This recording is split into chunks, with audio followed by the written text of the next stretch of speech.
Bonjour et bienvenue dans ce nouveau JTPT, journal télévisé pour la Thaïlande, semaine du dimanche 24 septembre, journal hebdomadaire. Alors cette semaine, de quoi on va parler? Alors cette semaine, on a un classement des villes les plus saturées en tourisme, un cannabis shop qui a fermé pour cause de vente de champignons hallucinogènes. La suite, il est retombé de l'affaire de Kam Nam Nok, vous savez, l'homme qui a tué le policier dans un dîner festif, le premier ministre thaïlandais qui fait don de son salaire, un peu de culture autour du drapeau thaïlandais, et un pilote d'avion qui menace de faire demi-tour à l'aéroport car un passager le perturbe en plein vol. Alors tout de suite, place au générique et aux news régionales.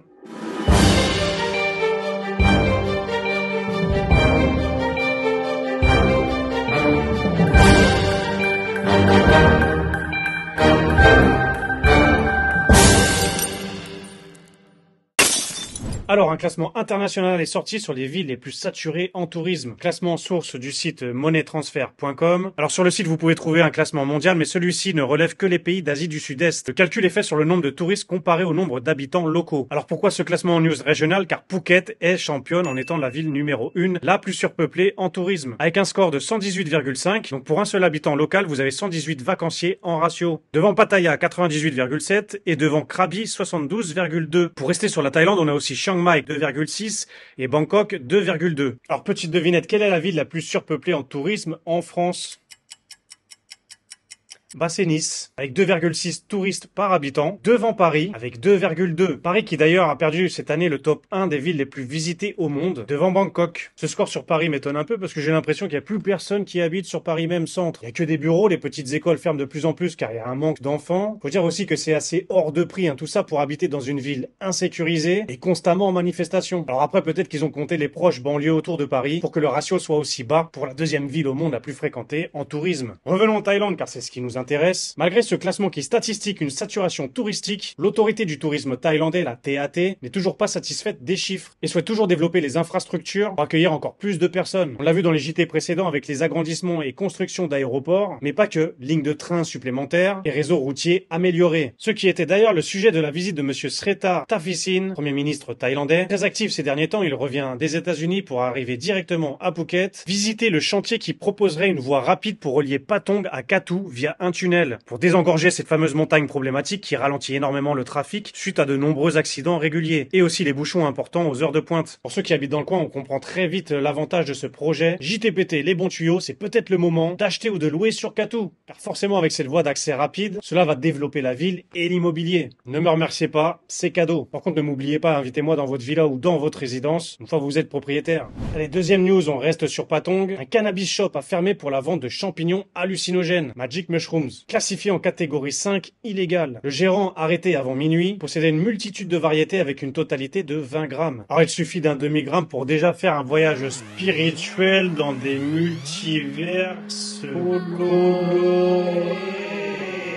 Il y en a qui n'en reviennent jamais, ils finissent par dire bonjour aux poubelles et sortir les vieilles dames. Les cannabis shops sont déjà dans le viseur. Après un an de flou juridique, le nouveau ministre de la Santé serait favorable à de nouvelles mesures pour encadrer plus strictement l'utilisation de l'herbe à des fins médicales uniquement et arrêter la consommation récréative. Selon cette mesure, seule la vente de CBD sera tolérée avec un taux faible de THC, c'est-à-dire 0,2%, contre 15 jusqu'à 30% pour le cannabis. La Thaïlande était le premier pays d'Asie du Sud-Est à avoir décriminalisé le cannabis. Le rétropédalage juridique risque de rendre la tâche compliquée aux plus de 6000 magasins qui ont ouvert entre-temps. Les nouvelles mesures sont toujours en cours. JTPT vous tiendra au courant. Passons aux news nationales. Suite de la partie de jeu d'échecs au sein de la police nationale, perquisition impressionnante chez le numéro 2, monsieur Surachat, ou autrement appelé Big Joke, son pseudonyme. Pour les anglophobes, ça veut dire grosse blague en anglais. Par contre, la perquisition n'était pas une grosse blague. De gros moyens ont été déployés, avec grosse équipe armée de la tête aux pieds, équipée de boucliers venus pour arrêter un mec en slip inoffensif. Big Joke est sorti de son domicile pour parler aux autorités et lire le mandat contre lui. Mandat dans lequel il y trouve des incohérences, notamment le fait qu'il n'y ait pas de nom des agents chargés de ce mandat, ce qui doit faire partie des procédures. Surpris et choqué de cette intervention, il n'y avait pas que chez lui. En parallèle et au même moment, 14 suspects dont 9 civils et 5 policiers, dont 3 hauts gradés, ont été arrêtés sur 30 sites différents. Le motif de cette opération musclée serait dû à une accusation contre monsieur Big Joke d'avoir une implication dans un réseau de jeux d'argent en ligne, ce qui est formellement interdit en Thaïlande. Vous ne pouvez pas jouer au casino, encore moins moins faire des paris sportifs. Alors pourquoi cette accusation? Car une vidéo est sortie dans laquelle on le voit chanter dans un événement festif à côté d'une femme dénommée Minnie. Celle-ci déjà arrêtée pour le même motif, présidente aussi d'un club de foot dans lequel elle est accusée d'avoir blanchi l'argent de ses jeux en ligne. La perquisition au domicile de Big Joke n'a rien donné, rien d'illégal ni en lien à cette affaire n'a été trouvé. Il accuse le fait que cette opération est une tentative délibérée pour tenter de le discréditer. Alors pourquoi ces ennuis soudains? Deux hypothèses possibles. Première, des retombées suite à l'enquête active qu'il procède face au meurtre du lieutenant de police de 32 ans à un dîner festif que j'avais déjà traité dans ce JT précédent qui implique de nombreux policiers dont certains de très haut rang. Deuxième hypothèse, un court-circuitage quelques jours avant l'élection du nouveau chef numéro 1 de la police dont il faisait partie des 4 nominés. L'élection s'est déroulée mercredi dernier et à la grande majorité monsieur Torsac, aussi appelé Big Thor, a été promu à ce poste qui ne tiendra seulement un an avant de partir en retraite. Big Joke a quand même balancé une petite punchline après toute cette affaire en disant, je cite, « Je ne vais pas chercher à me venger, j'ai plein d'infos que si je les révélais, cela pourrait mettre toute la police royale thaïlandaise en feu. »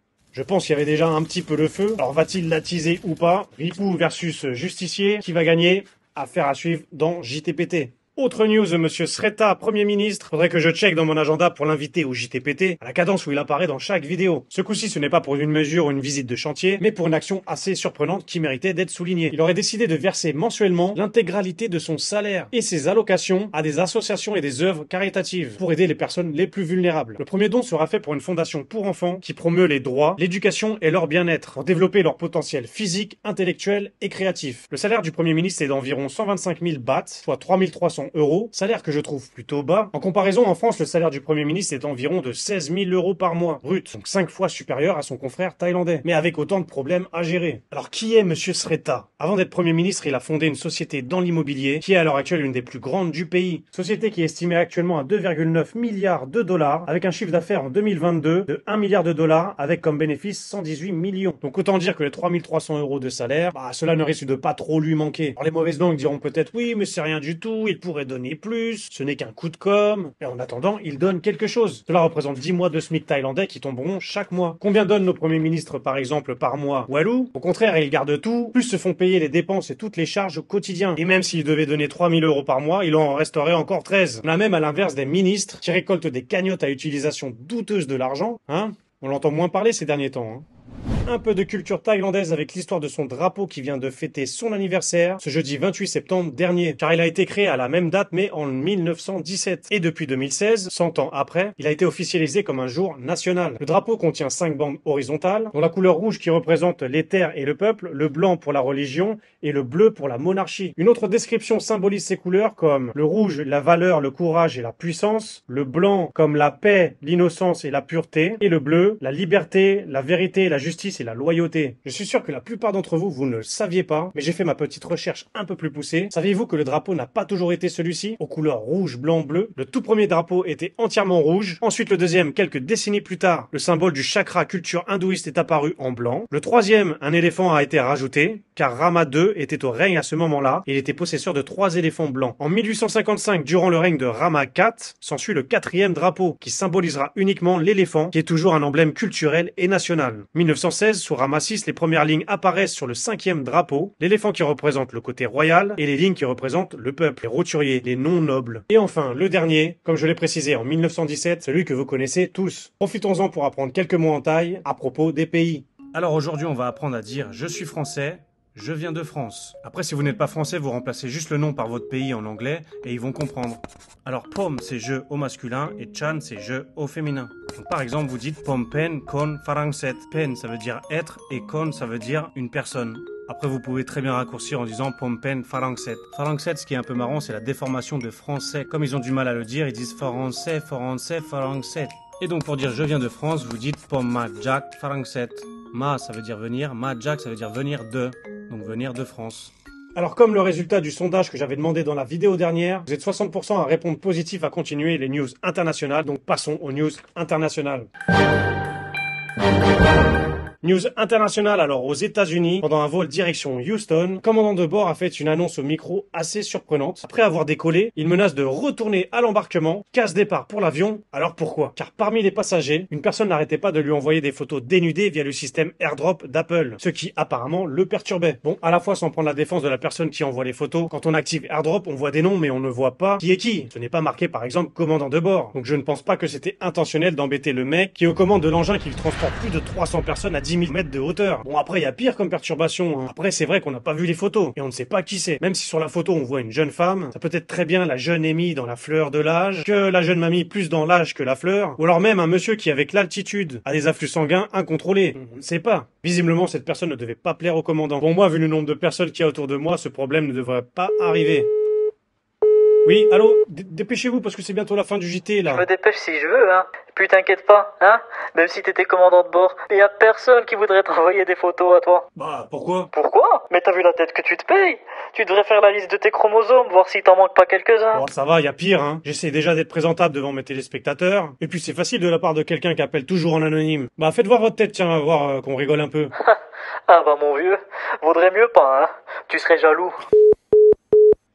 Ouais, bon, comme ce qu'aurait dû faire le commandant, je vais mettre tout simplement mon téléphone en mode avion pour éviter ce genre de soucis. Le point sur le taux, on repasse la barre des 39,02. Cela remonte à 2017 pour avoir un même taux. Donc le BAT qui baisse même face au dollar pour la première fois depuis très longtemps. Ce qui est d'ailleurs une bonne nouvelle pour le Premier ministre, car il y voit l'opportunité que les gens viennent faire plus d'investissements et dépenser plus. Le point sur la météo sur Phuket. Début de semaine était un petit peu agité, après ça stabilisé en nuageux. Pour finir en très beau temps en fin de semaine, on en a profité. Ce JT est terminé, merci d'avoir regardé jusqu'au bout. Merci pour les nouveaux arrivants et ceux qui me soutiennent depuis le début. On est un tout petit chouïa des 300 abonnés, il m'en manque 7 ou 8 à l'heure actuelle. Ce coup-ci, ça va le faire. N'hésitez pas à partager à votre entourage qui est intéressé par la Thaïlande ou pas. N'hésitez pas à ajouter mes réseaux sociaux. Et je vous donne rendez-vous à la semaine prochaine car l'info n'attend pas. Ciao! Malgré ce classement qui statistique une saturation touristique. Pourquoi j'ai inventé cette phrase? Malgré ce classement qui statistique Malgré ce classement qui statistique une saturation touristique... Ouais, je l'ai pas fait en un coup cette phrase. Hein. Malgré ce classement qui statistique une saturation touristique...